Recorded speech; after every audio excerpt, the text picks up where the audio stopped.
رحم کی اپیل کرنے والوں میں سے ہو جی پہنچے سرکار تو جتنی بھی جنگیں سرکار نے جن کا مقابلہ کیا وہ سرکار نے جا کر حملہ نہیں کیا ہے، سرکار پر حملہ ہوا، مسلمانوں پر حملہ ہوا، اس لیے جتنی جنگیں ہیں وہ سب مدینے کے قریب لڑی گئی۔ اگر نبی نے حملہ کیا ہوتا تو مکے کے قریب ہوتی، یہ گئے ہوتے لڑنے کے لیے، وہ آئے تھے لڑنے کے لیے، یہ تو صرف اپنے شہر سے باہر نکل کر گئے دفاع کرنے کے لیے۔ ان جنگوں میں سب سے پہلی جنگ پہلے ہی سال 80 جنگوں کا سامنا کرنا پڑا۔ آپ ذرا 11 برس کی زندگی اور 80 جنگیں، ایسا لگتا ہے جیسے ہر مہینے ایک جنگ تیار، اتنا اذیتیں پہنچائی گئی۔ پہلی جنگ جو ہوئی ہے وہ جنگ بدر، پہلے ہی سال۔ میرے مولا علی کی عمر اس جنگ میں 20 سال ہے، مولا 20 سال کے ہیں جنگ بدر میں، اور 20 سالہ علی مسلمانوں کے لشکر کا لمدہ۔ مجلس میں بیٹھے ہوئے جوان ذرا اکڑ کر سنیں، جوان اگر علی کی سیرت پر عمل کرے تو علمدار بنایا جاتا ہے۔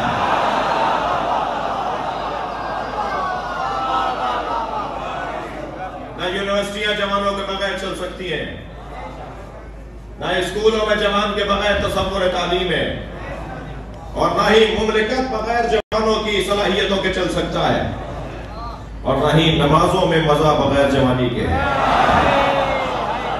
اور نہ ہی مجلسوں میں رنگ بغیر جوانی کے ہے، اور نہ ہی جلوسوں کی رونق بغیر جوانی کے ہے۔ یہ جوان اللہ کو بڑا عزیز ہے، یہ جوان اللہ کو بڑا عزیز ہے۔ تمام تر گناہ کرنے کی صلاحیتوں کے بعد جب یہ وضو کر کے مصلی پہ کھڑا ہوتا ہے تو اللہ فرشتوں سے کہتا ہے ذرا زمین پہ دیکھو تمہیں کچھ نظر آیا؟ فرشتے اللہ سے کہتے ہیں یا اللہ ایک ستارہ چمک رہا ہے۔ اللہ کا جواب آتا ہے یہ ستارہ نہیں ہے، یہ وہ میرا بندہ ہے جو گناہوں کی صلاحیتوں کے باوجود میرے آگے سجدہ کرنے کھڑا ہوا ہے۔ مجھے وہ جوان بہت عزیز ہے، اللہ کہہ رہا ہے مجھے وہ جوان بہت عزیز ہے جو تمام تر صلاحیتوں کے باوجود اپنی منفی صلاحیتوں کو ختم کر کے ان کو نظر انداز کر کے میری بارگاہ میں حاضری دیتا ہے۔ مجھے نہیں معلوم کہ حیدرآباد میں انتظامیہ کی شخصیات تشریف فرما ہے کہ کتنا جوانوں کی ورزش کا اہتمام ہے حکومت کی طرف سے۔ یہ ڈھیلا ڈھیلا ٹیڑھا ٹیڑھا چلنے والا جوان، یہ کمر جھڑایا ہوا جوان، یہ کمزور اور ناتوان جوان ملک کی جوانی کو کھا جائے گا۔ لہذا ہر شہر کے اندر شہری انتظامیہ کا فرض بنتا ہے کہ وہ ان کی صحت کی بحالی کے لیے ادارے بنائیں، ان کی ورزش کے لیے، ان کی صحت کو اچھا رکھنے کے لیے۔ اور اگر خدا نخواستہ ریاست کی بھی توجہیاں جیسے بہت سی چیزوں میں ہیں یہاں بھی ہو تو پھر میں برادری سے کہوں گا، جیسے ہمارے کراچی کے خواجہ برادران نے، پنجاب کے شیخ برادران نے اپنی برادریوں کے لیے اپنے جوانوں کی ورزش اور صحت کا انتظام کیا ہوا ہے، تو برادریاں بھی یہ کام کریں، جوانوں کا توجہ دیں، جوانوں کو مثبت مصروفیت دینے کی ضرورت ہے۔ اس کا خون کہتا ہے کہ کچھ کرے، اور قوم کے نمائندگان اسے کچھ کرنے کے لیے کام نہیں دے رہے، تو پھر اس کو کبھی کوئی قوم پرست جماعت اغوا کرے گی، اسے کبھی پھر کوئی دہشت گرد جماعت اغوا کرے گی، پھر اسے کوئی لسانی جماعت اغوا کرے گی، پھر اس کے ذہنوں کو اغوا کیا جائے گا۔ تو اس سے پہلے کہ کوئی اور اغوا کرے، اسے وہاں لے آؤ جہاں کے لیے بنایا گیا ہے۔ صلوات پڑھیں گے محمد و آل محمد۔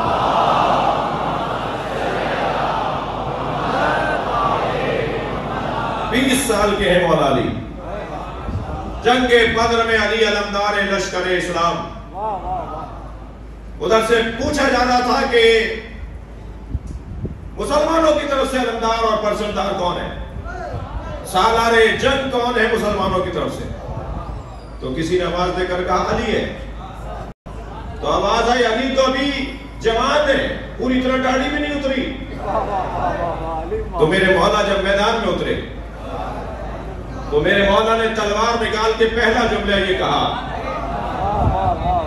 بازلو آمین حدیث و سنی، تم میری عمر پر تبصرے کر رہے ہو. بازلو آمین، تو مصرے میرے مولا کے، بازلو آمین حدیث و سنی، تم میری سن و صحاب اور میری عمر پہ تبصرے کر رہے ہو.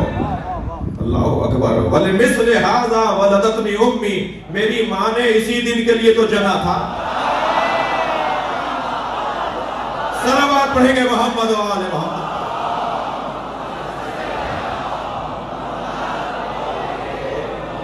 اور جنگ بدر میں میرے مولا اترے ہیں تو علی نے اس جنگ میں 18 سرداروں کو مارا. یہی تو وہ جنگ ہے جس کا بدلہ کربلا میں لیا گیا. 18 سرداروں کو میرے مولا علی نے جنگ بدر میں مارا. جنگ چل رہی تھی. اچھا اب میں جنگ پڑھ رہا ہوں، تھکیں گے نہیں آپ؟ جنگ چل رہی تھی.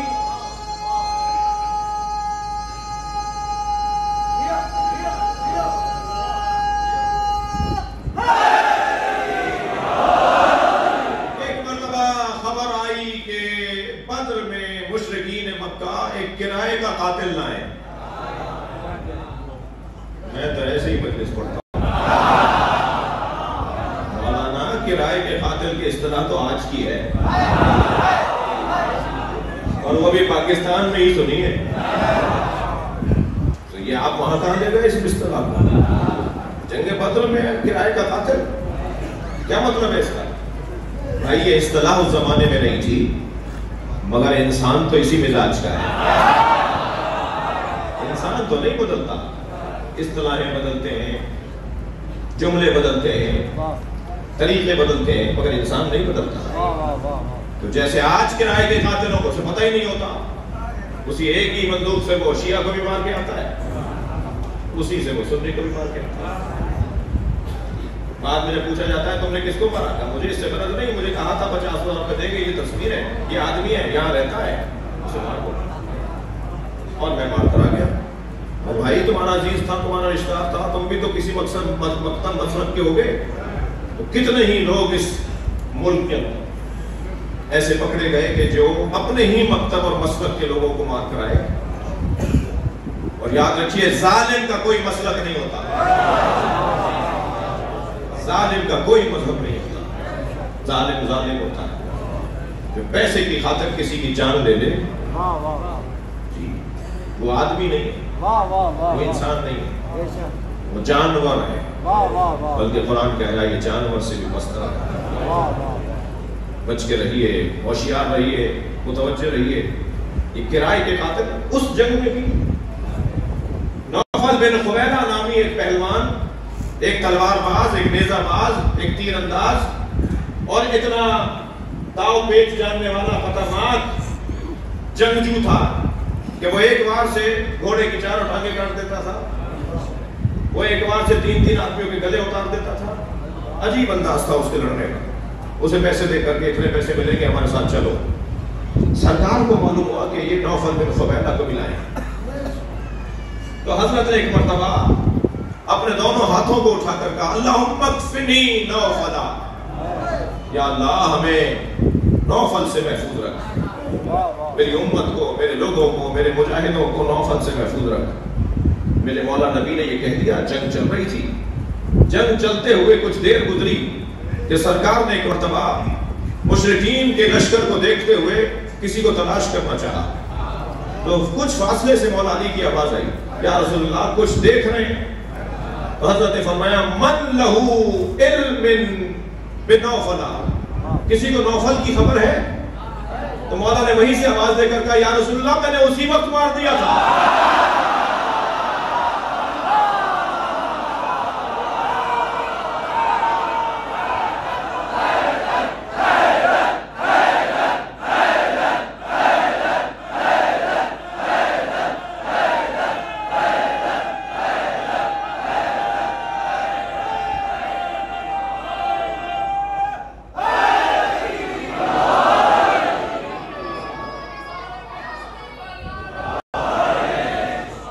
جنگ بدر میں میرے مولا علی نے 18 سردار مارے. واہ واہ واہ سبحان اللہ. میں یہ دوبارہ بول گیا ہوں. علی مارتے ہی سرداروں کو تھے.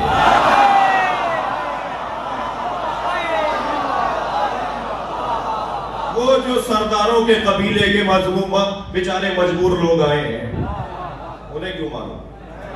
انہیں مارو نا جو انہیں لے کر آئے. تو علی ڈھونڈتے تھے سرداروں کو. اور یہ انداز تھا میرے مولا کا جنگ کے اندر کہ آپ نے 18 سردار مارے اور ایسے مارے کہ علی کو آتے ہوئے دیکھ کر کہتے تھے موت و احمرن، ہماری سرخ موت آ رہا ہے. جنگ بدر میں مشرکوں نے علی کا نام رکھ دیا تھا سرخ موت. بہت سے لوگ تو علی کو دیکھ کر مر جاتے تھے. کھگے بیٹھے ہیں. میں اپنی خطابت کی تاریخ میں مولا علی کی جنگ کے حوالے سے اور مولا کے جہاد کے حوالے سے شاید اتنا سنبھل کے پہلی دفعہ پڑھ رہا ہوں.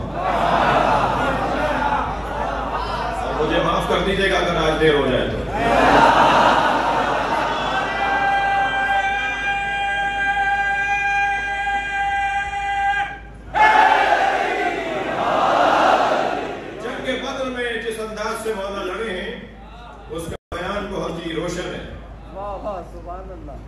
اور کسی ایک کو بھی اسیر بنا کر نہیں لائے.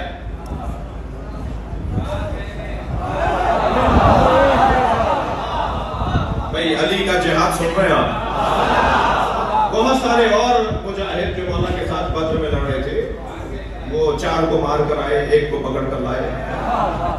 تو حضرت کسی کو اسیر بنا کر نہیں لائے. پوچھ لیا کسی نے. اب دیکھیں یہ میدان جہاد ہے یا میدان اخلاق ہے؟ یعنی جہاں علی جہاد کر رہے ہیں وہاں علی ہدایت بھی دے رہے ہیں. یعنی میدان جہاد میدان اخلاق بھی ہے، سکھا بھی رہے ہیں. ایک صاحب کہنے لگے صاحب دشمن سامنے ہو تو کیسا اخلاق؟ میں نے کہا تو اخلاق ہی وہاں سمجھ میں آئے گا جب تمہارے اعصاب مضبوط ہوں گے. دشمن کو دیکھ کر اپنے اعصاب کو کمزور کر دینا یہ سب سے بڑی ناکامی ہے. جنگیں زور بازو سے نہیں لڑی جاتی. جو کی روٹی گھٹنے کے زور سے توڑ کے کھاتے تھے. جو کی روٹی گھٹنے سے توڑ کر کھاتا ہو. ایک دن ایک صحابی نے دیکھا کہ روٹی کھول رہے تھے تو 4 گراہیں لگی ہوئی تھی. ایک گراہ کھولی، پھر دوسری کھولی، پھر تیسری کھولی. شاید وہ سوچ رہا ہو کہ اس میں بہت ہی لذیذ کوئی غذا نکلے گی، اتنا باندھ کر لائے علی.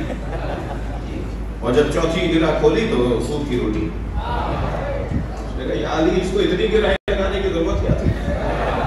حضرت نے فرمایا میں زیادہ گراہیں اس لیے لگاتا ہوں کہ حسن و حسین اس پہ روغن لگاتے تھے. انہیں کھولنے میں دیر لگے. میری روٹی کو گھی سے مکھن سے وہ تر کر دیتے ہیں کہ بابا روٹی تو کھاتے ہیں یہی تر کھا لیں. تو میں اس کو اتنی گراہیں اس لیے لگاتا ہوں کہ انہیں کھولنے میں دیر لگے. جو کی روٹی گھٹنے کے زور سے توڑ کے کھاتا ہو وہ باب خیبر 2 انگلیوں سے اکھاڑتا ہے.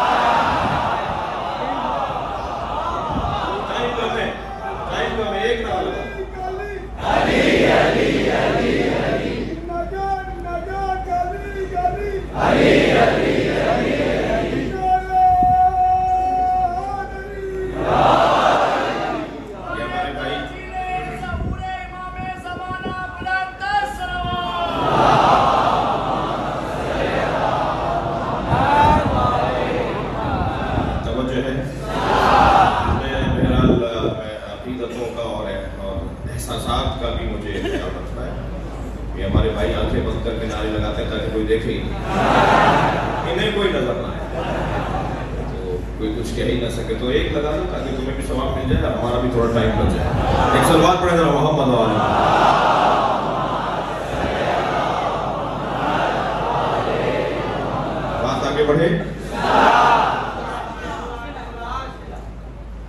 جنگیں تلواریں زور بازو پر نہیں لڑی جاتی.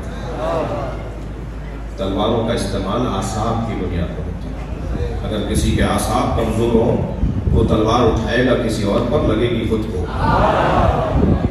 اس لیے اعصاب کا مضبوط ہونا وہ ہر مجاہد کے لیے ضروری ہے. مولا کسی کو اسیر ہونا کر نہیں لاتے تھے. جنگ بدر میں کوئی سوال ہوا، پھر بعد میں سوال نہیں کیا گیا کیونکہ علی نے اپنا ایک اصول دے دیا، آئندہ مجھ سے یہ سوال نہیں کرنا. جب کسی نے پوچھا میں کہ آپ کسی کو پکڑ کر نہیں لائے، حضرت فرمایا میں کسی کو اسیر نہیں بناتا. یا بھاگ جاتا ہے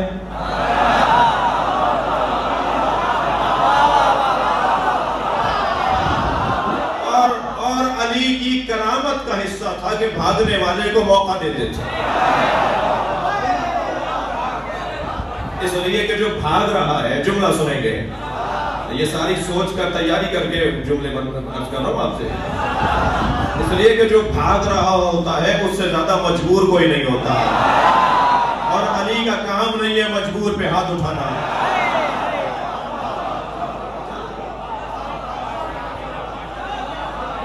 یا وہ بھاگ رہا ہوتا ہے یا وہ مر رہا ہوتا ہے، بچہ کون ہے جو لے کر آؤں؟ فرماتے ہیں یا میں مار دیتا ہوں یا بھاگ رہا ہوتا ہے تو میں اسے چھوڑ دیتا ہوں. تو اسیر کس کو بناؤں؟ یہ جنگ بدر میں مولا علی نے اپنا اخلاق بتایا. میرا اخلاق جنگ یہ ہے. آ گئی جنگ احد، بڑا تجربہ ہو گیا کافروں کو کہ بھائی مزاج علی تو سمجھ میں آ گیا، اب ہمیں اس جنگ کے اندر آسانی ہو جائے گی. تو انہوں نے مسلمانوں کا مزاج تو سمجھ لیا تھا، علی کا حساب لگانے میں ناکام رہے. لہذا جنگ احد کے اندر میرے مولا علی نے جو جنگ احد کے منظر ہیں، ابو سفیان نے جا کر کہا بنی مخزوم سے. بنی مخزوم کون ہے؟ بنی مخزوم وہ ہیں کہ جو جنگ احد میں جس قبیلے کے پاس مشرکین کا پرچم تھا وہ بنی مخزوم تھی جنگ احد میں. تو یہ گئے اور جا کر کہا کہ پرچم ایک قبیلے کو نہ دو. جنگ کے میدان میں اس وقت کوئی 18 یا 20 قبیلے مل کر آئے تھے. کہا کہ جنگ کے میدان میں ہر کچھ دیر کے بعد پرچم بدل دو اور اعلان کرو کہ اب پرچم فلاں قبیلے کے پاس. علی یہ 20 قبیلوں سے دشمنی نہیں لے گا.